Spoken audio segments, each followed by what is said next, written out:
చేస్తున్నా గిట్లా ఇంకా గీ మనిషిని వెనకేసుకొచ్చి మాట్లాడుతుండ్రే మరి గిది మంచిదేనా అమ్మా? చెప్పండ్రమ్మా చెప్పండ్రి. నిజమంతా అర్థమైనాక కూడా ఇంకా ఇట్లా ఎన్ని మాట్లాడినా ఉపయోగం లేదు బోనమ్మా.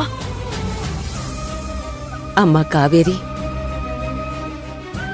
కళ్లతో చూసిందంతా నిజమే అనుకుంటే ఎలా తల్లి? జరిగిన నిజమేంటో బయటపడే వరకు కాస్త ఓపిక పట్టమ్మా.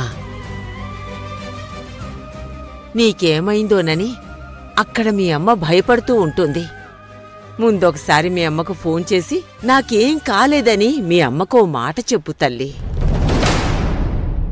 పెద్దదాన్ని ఎందుకు చెప్తున్నానో కాస్త అర్థం చేసుకో.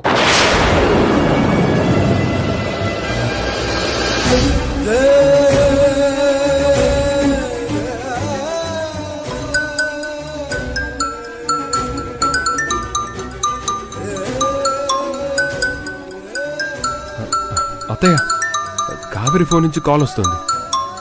తీసి మాట్లాడు బిడ్డా.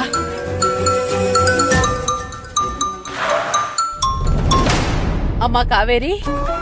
అమ్మా బిడ్డా, యాడున్నావు బిడ్డా? నీకేం కాలేదు కదా? నువ్వు మంచిగానే ఉన్నావు కదా? నాకేం కాలేదమ్మా, నేను మంచిగానే ఉన్నా. ఎవరో పిల్ల నీకు యాక్సిడెంట్ అయిందని ఫోన్ చేసి చెప్పిందమ్మా. అప్పటి సంధి నేను బావా నీకోసం అంతా తిరుగుతూనే ఉన్నాము. అసలు యాడున్నావు బిడ్డ నువ్వు? అమ్మా నువ్వు నా గురించేం టెన్షన్ పడకు, నాకేం కాలేదు.